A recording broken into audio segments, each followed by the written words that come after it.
ICC टी20 world cup 2026 2 महीने की दूरी पे है एंड इसी वजह से आईसीसी ने कल अनाउंस कर दिया है इसका schedule, official team groups and the venues for this world cup, जो कि एक सेरेमनी में अनाउंस किए गए, जो कि मुंबई में स्केड्यूल थी। More of a BCCI ceremony लग रही थी rather than ICC ceremony, because वहां पे बातें इंडिया की थी, तारीफें इंडिया की थी, कप्तान और प्लेयर्स इंडिया के, ऑफिशियल्स इंडिया के बैठे हुए थे।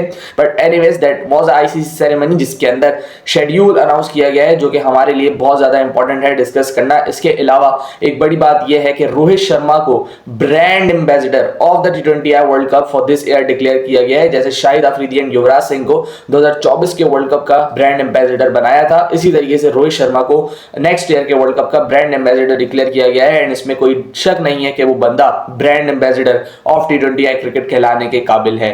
9 वर्ल्ड कप उसने खेले हैं, जिसमें से एक उसने एज अ प्लेयर जीता है, एक उसने एज अ कैप्टन जीता है, सारे के सारे editions of the world cup में पार्टिसिपेट किया है।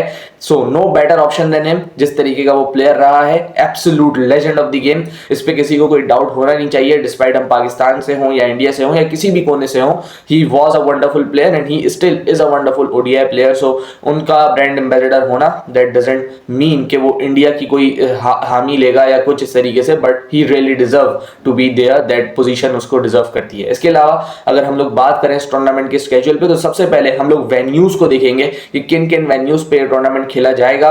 सो आपको जान के ये खुशी होगी, शायद मेजर क्रिकेट फैंस को जान के खुशी ना हो, बट अगर आपको ईगो सेटिस्फाई करनी है एज अ पाकिस्तानी, या अगर आपको ईगो सेटिस्फाई करनी है as a Pakistan cricket board, तो शायद आपको ये जान के खुशी हो। एंड क्यों ना करें हम अपनी ईगो सेटिस्फाई, क्योंकि दूसरी तरफ से भी ईगो सेटिस्फाई ही होती है कि ये पहला टूर्नामेंट होगा मेंस का जिसके अंदर पाकिस्तान की वजह से हाइब्रिड मॉडल इंट्रोड्यूस किया गया है।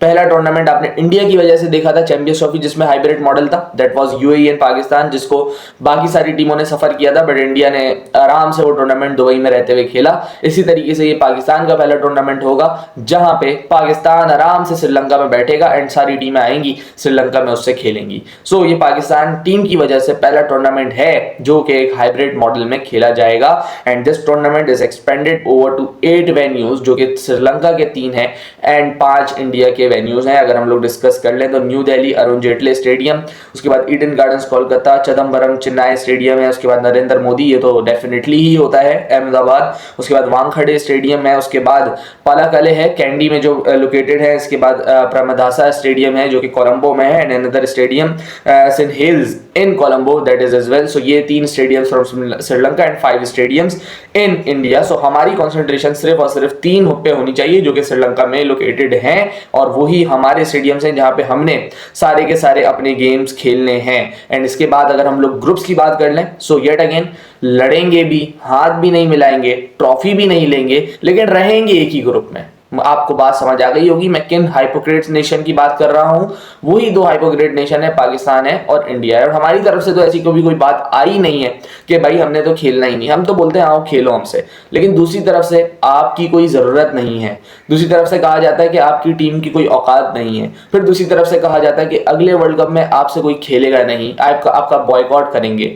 और आईसीसी का चेयर इनका अपना ही बंदा है और उसने दोनों टीम्स को एक ही ग्रुप में उठा के डाला है, वरना पैसे कैसे कमाए जाएंगे, सोनी क्रिकेट को पैसे कैसे दिए जाएंगे, तभी तो एशिया कप खेला, बॉयकॉट करेंगे, ये इनकी औकात नहीं है। सो आए जरा ग्रुप पे नजर डालते हैं। Group number A, India, Pakistan, USA, Netherland, Namibia. So USA को एक और दफा हमारे ग्रुप में डाला गया है, सो शायद पुरानी मेमोरीज थोड़ी सी रिवाइंड आप कर लें 2024 वाली।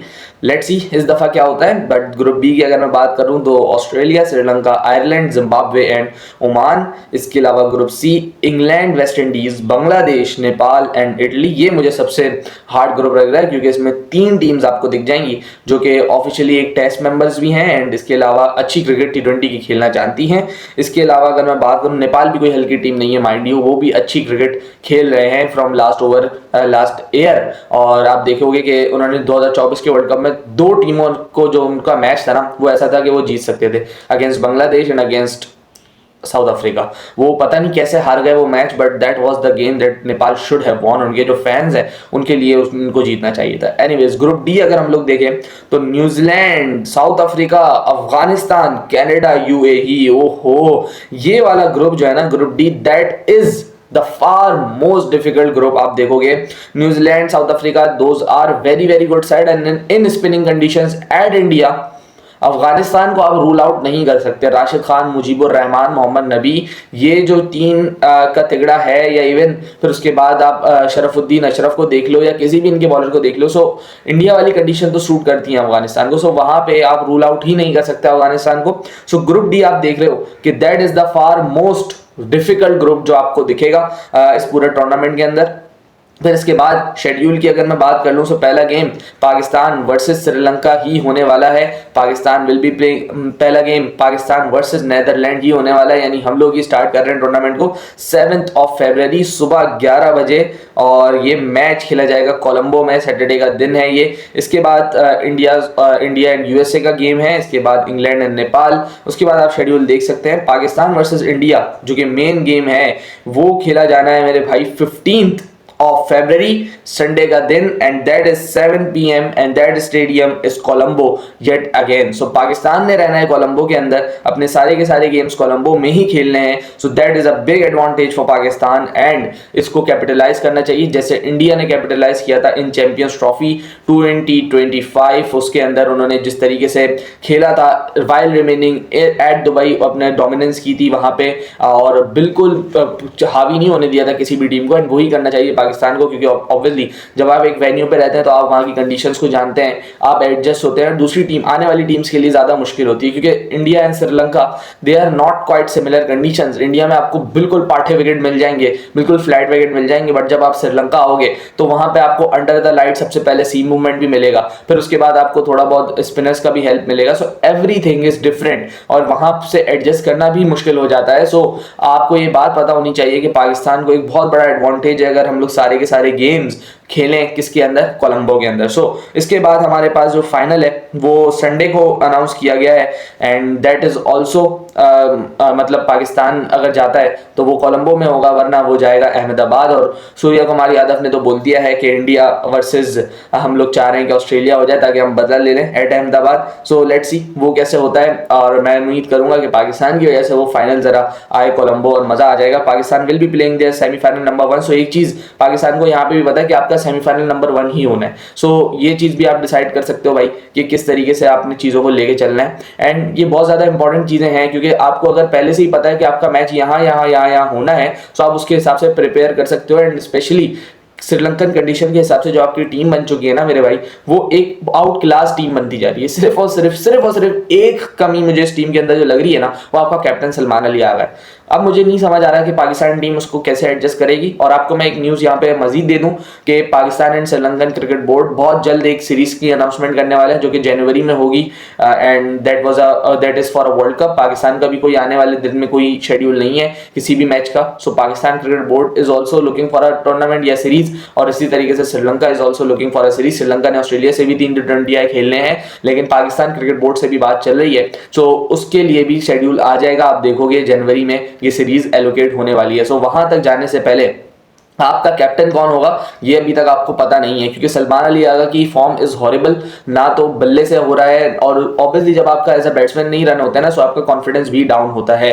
तो क्या हम देखेंगे कि बाबर आजम को कप्तान बना दिया जाएगा, या शाहीन को बना दिया जाएगा, या फिर शादाब खान को बना दिया जाएगा? सो कुछ भी हो सकता है। शादाब खान ट्रेनिंग कर रहे हैं, वो रिहैब में है अपने, जिस वक्त वो वापस आए तो आपके टीम की, आपके जो जितनी भी मैनेजमेंट में के रोल्स हैं, उनकी सबसे पहली चॉइस शादाब खान बन जाएगी। एंड आप ये देखोगे कि जो बंदा विदाउट एनी हार्ड वर्क आया था into the team as a vice captain, वो शायद आपका कैप्टन भी बन के into the वर्ल्ड कप खेल ले।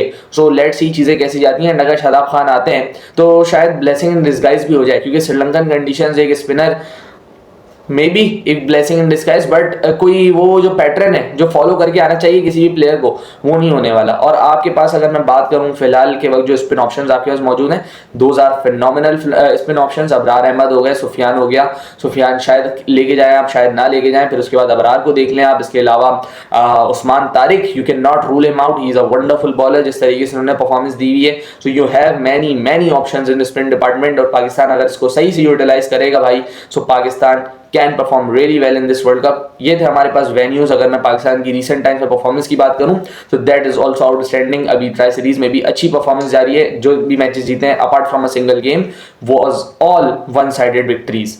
एंड मैं उम्मीद करूंगा कि इसी मोमेंटम को कंटिन्यू करें। जिस तरीके से माइक हेसन ने अब हमारी बेंच बना दी है स्पेशली बॉलिंग के अंदर, वो काबिले तारीफ है। सिर्फ और सिर्फ बैटिंग डिपार्टमेंट को अब थोड़ा स्टेप अप करना है एंड डिलीवर करना है। सीनियर प्लेयर आपका वापस आ चुका है बाबर, और उसको भी अब जिम्मेदारी लेनी है। जितने भी उसने पिछले वर्ल्ड कप खेले हैं उसमें कोई खास परफॉर्मेंस दी नहीं है, बट एक और मौका मिलेगा इसको एंड उम्मीद यह है कि अब बेटर परफॉर्मेंस हो। लेकिन अभी भी मेरे भाई मुझे टीम का बैलेंस इन बैटिंग डिपार्टमेंट बहुत ज़्यादा हल्का लगता है। किसी भी बड़ी टीम के खिलाफ ये नहीं चलने वाले हैं, क्योंकि क्वालिटी तो शायद है बट वो टेम्परामेंट नहीं है। Usman Khan I don't think, इसके अलावा साइम अयूब का उस तरीके से बैट अभी तक नहीं आए वो फ्लो के अंदर। बाबर आजम है, बट बाबर आजम T20 के हिसाब से मुझे कॉन्फिडेंस कभी भी नहीं देते। एंड सलमान अली लियाकत को तो आप छोड़ ही दें, वो भी बिल्कुल ही आउट ऑफ फॉर्म है, आउट ऑफ टच हैं, वो बल्ले से रन हो नहीं रहे उनसे।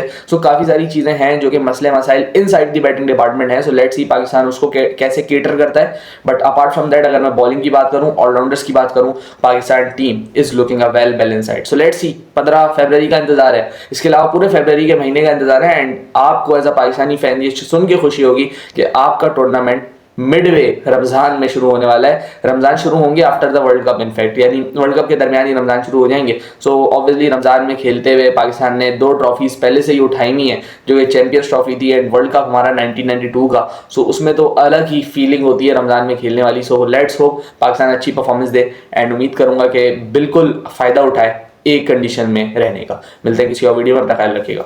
अल्लाह हाफिज़।